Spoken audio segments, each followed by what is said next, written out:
Drugs విషయంలో టాలీవుడ్ ని target చేయడం సరైంది కాదన్నారు సినీ నటుడు ఆర్ నారాయణమూర్తి. డ్రగ్స్ కేవలం సినిమా వాళ్లే వాడుతున్నారనే భ్రమ కలిగిస్తున్నారని ఆవేదన వ్యక్తం చేశారు ఆయన. సినిమాలు తీసే తమకి సిట్ అధికారులు సినిమా చూపిస్తున్నారంటున్న నారాయణమూర్తితో మా ప్రతినిధి దీప్తి ఫేస్ టు ఫేస్. మనకి సినిమాని సినిమా వాళ్ళు చూపిస్తారు, సినిమా వాళ్ళకే సినిమాని చూపిస్తున్నారు సిట్ అధికారులు అంటూ స్టేట్మెంట్స్ చేశారు సినీ రంగానికి చెందిన ఆర్ నారాయణమూర్తి. ఒకసారి ఆయనతో మాట్లాడదాం. హలో సార్, బేసికల్ గా డ్రగ్ ఇష్యూ టాలీవుడ్ కి సంబంధించి మీ స్పందన ఏంటి, మీ రియాక్షన్ ఏంటి? చూడమ్మా, డ్రగ్ ఇష్యూ అనేది ఒక టాలీవుడ్కి సంబంధం కాదమ్మా. అది మన రాష్ట్రానికి కాదు, మన దేశానికి కాదు, యావత్ ప్రపంచాన్ని పట్టి పీడిస్తున్న పెద్ద మహమ్మారి డ్రగ్స్ అనేది. రైట్, అది ఇప్పుడు కాదు, since my childhood it's going on like this. మహానటుడు Devanand గారు హరే రామ హరే కృష్ణ అనే సినిమాలో దమ్మరో దమ్ దీనతమ్మతో వేయించిన వేషమైన ఇప్పుడున్న ఈ యువత ఈ డ్రగ్స్కి బానిసలైపోయి వాళ్ళ జీవితాన్ని ఎలా నిర్వీర్యం చేసుకుంటున్నారు. అలా కాకూడదు, యువత బాగుండాలి అని ఆనాడే చెప్పాడు మహానుభావుడు. సో అది ఇప్పటి నుంచి జరుగుతుంది, గోయింగ్ ఆన్.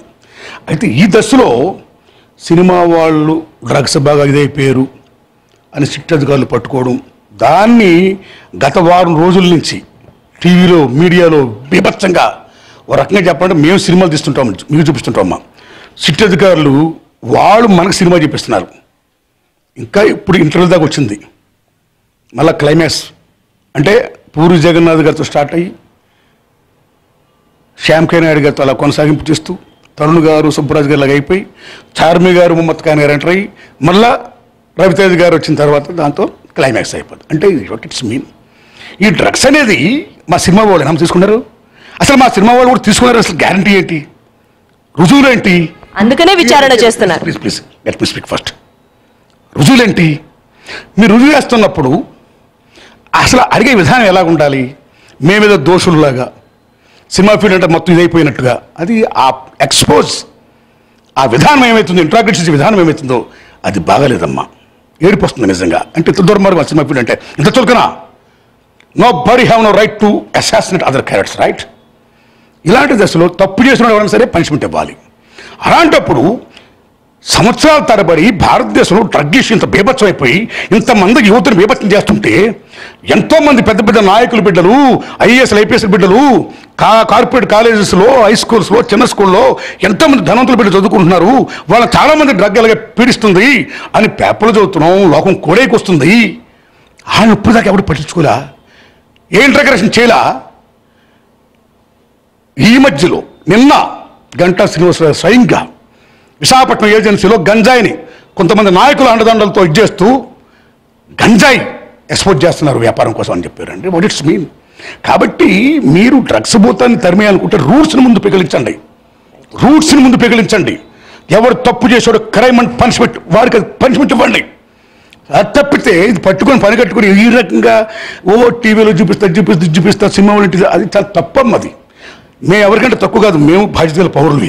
రైట్, తల్లిదండ్రులు వాళ్ళ పిల్లల్ని ఎడ్యుకేట్ చేయాలి. అందరినీ ఇప్పుడు కాలేజీలో పిల్లకాయలు కూడా ఇలా డ్రగ్స్ ఇలాగా ఇదవుతున్నారంటే, బానిస అయిపోతుంటే ఎంత ఏడిపోతుందమ్మా మనకి. సో మన యువత, మన జాతి, మన పిల్లకాయలు అందరూ భద్రత కావాలమ్మా. ఆ విషయంలో గవర్నమెంట్ తీసుకునే యాక్షన్లు కానీ, సిట్ అధికారులు తీసుకునే యాక్షన్లు కానీ, మనం కానీ అందరూ కూడా దానికి మద్దతు పలకాలి, తప్పుని ఖండించాలి. ఏ డ్రగ్స్ భూతాన్ని ఎవరైతే ఎక్స్పోర్ట్ చేస్తున్నారో, ఎవరైతే దిగుమతి చేస్తున్నారో, ఎవరైతే అంటగడుతున్నారో, ఎవరైతే వ్యాపారం చేస్తున్నారో, ఎవరైతే మానవ జీవితంతో ఆడుకుంటున్నారో వాళ్ళ ముందు కూడా పని చేయండి మీరు ముందు. It roots first. అంతే తప్పితే ఇదంతా నాకు బాగాలేదమ్మా. అందుకని నేను అగర్వాల్గా విజ్ఞప్తి చేస్తున్నాను. ఈ సినిమా వాళ్ళని పట్టుకుని ఇలాగ సినిమా మొత్తం ఈ డ్రగ్స్ అనే పోతున్నాం ప్రపంచంలో ఒక సినిమా మీడియా చెప్తే, సినిమా వాళ్ళు చెప్తే ఇంకెవరు వాడట్లేదు, ఇంక వీళ్ళే వాడుతున్నారు అన్నంత దుర్మార్గం ఉంది. ఈ టీవీ ఎక్స్పోజింగ్ ఈ మొత్తం day by day going on this integration. పేపర్లో మెయిన్ హెడ్లైన్స్ అదే, టీవీలో ఇది. What it's mean? This not correct. After cinema శాతం ఇంత కూడా లేదు. The expand lakhs and crores of the people in India drugs అలవాటు పడిపోయి ఎంతమంది జీవితాలు నాశనం చేసుకుంటున్నారు. అరే, డ్రగ్స్ రాకుండా ముందు మీరు చట్టాన్ని మొదలు పెట్టండి.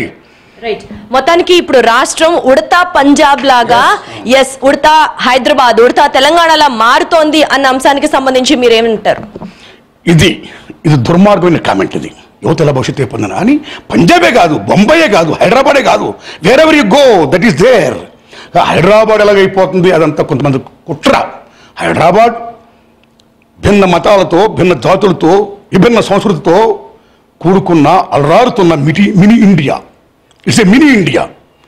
శాంతి భద్రత విషయంగా ఆ విషయంగా అన్ని కూడా బ్రహ్మాండంగా ఈవేళ కేసీఆర్ గారి గవర్నమెంట్లో what the best he is doing అండి. Is doing what the best. అదే దశలో ఇది కూడా ఆయన యాక్షన్ కూడా తీసుకున్నారు దీని విషయంలో కూడా. కాబట్టి ఆ పంజాబ్ లాగా హైదరాబాద్ మారిపోతుంది, హైదరాబాద్ కూడా ఇలాగ చేసేస్తుంది, గవర్నమెంట్ ఫెయిల్ అవుతుంది, నాన్ సెన్స్ అది. ఒక ఎవరో కిట్టని వాళ్ళు మాట్లాడి మనం మాట్లాడొద్దమ్మా. What the best it's going on. The same time ఇండస్ట్రీలో సినిమా ఫీల్డ్ కూడా ఏమి కొంప కొల్లేరిపోయి బీభత్సంగా డ్రగ్స్లో ముగి తేలేరిపోయి జీవితాలు నాశనం చేసుకునే పరిస్థితి కూడా కాదు. ఎవరి పనులు హ్యాపీగా చేసుకుంటున్నారు. టేక్ పూరి జగన్నాథ్ గారు, ఆయన టైం చెప్తాడు, నేను 3 నెలల 4 నెలల్లో సినిమా తీస్తానంటాడు, సినిమా తీసేస్తాడు, ఆయన రిలీజ్ చేస్తాడంతే. హిట్ కొడతాడు ఆయన పూరి జగన్నాథ్ గారు. ఇప్పుడు ఆయన పనులు పైసా వసూలు పనులు ఆయన ఉన్నాడు. శ్యామ్ కైనా అడిగారు, ఆయన పనులు ఆయన ఉన్నాడు. ఎవరి పనులు ఉన్నామండి, ఎవరి పనులు ఉన్నామండి. కాబట్టి హైదరాబాద్ ఉడతా పంజాబ్గా అయిపోతుందంత nonsense. Right sir, my final question. ఇప్పుడు ఈ డ్రగ్స్ అంశానికి సంబంధించి ఇప్పుడు జరుగుతున్న విచారణ తీరు కరెక్ట్ కాదు, రూట్స్ దగ్గర నుంచి మీరు పట్టుకోవాలి, పనిష్ చేయాలి అంటున్నారు. So what kind of message మీరైతే ఎలాంటి సలహా ఇస్తారు, ఏం చెయ్యాలి? మంచి మాట చెప్పారమ్మా.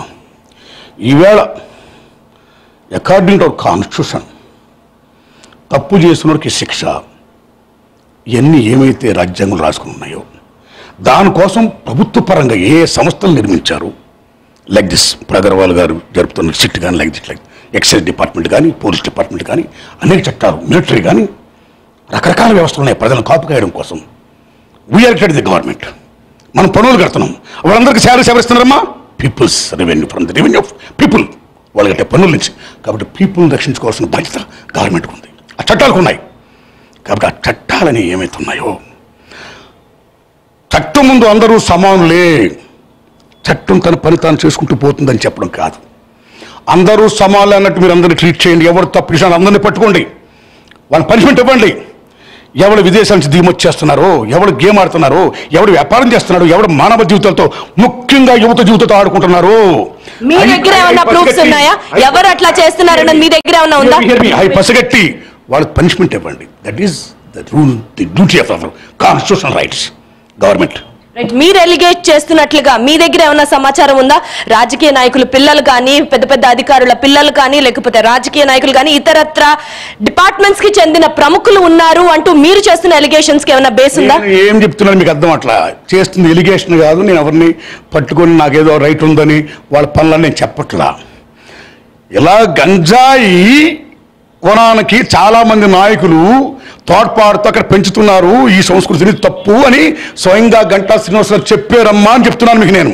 అలాగే అనేక పేపర్లో అనేక మంది ఇవాళ కార్పొరేట్ కాలేజెస్లో కానీ, కార్పొరేట్ స్కూల్స్లో కానీ చాలా మంది బిడ్డలు కార్పొరేట్ కాలేజెస్ స్కూల్స్కి ఎవరు వెళ్తారమ్మా? ధనవంతులు బిడ్డలు వెళ్తారు, పేదవాడికి వెళ్తారా?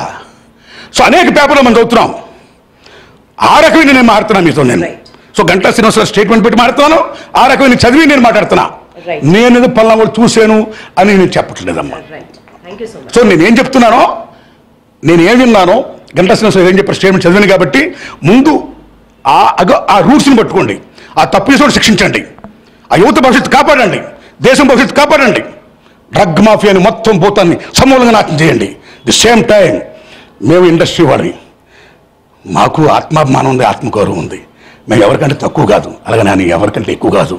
విరాళవాన్ మేము బిడ్డలవి, మమ్మల్ని మీకు ఇలా చూడండి. Treat as you like. Thank you very much. By.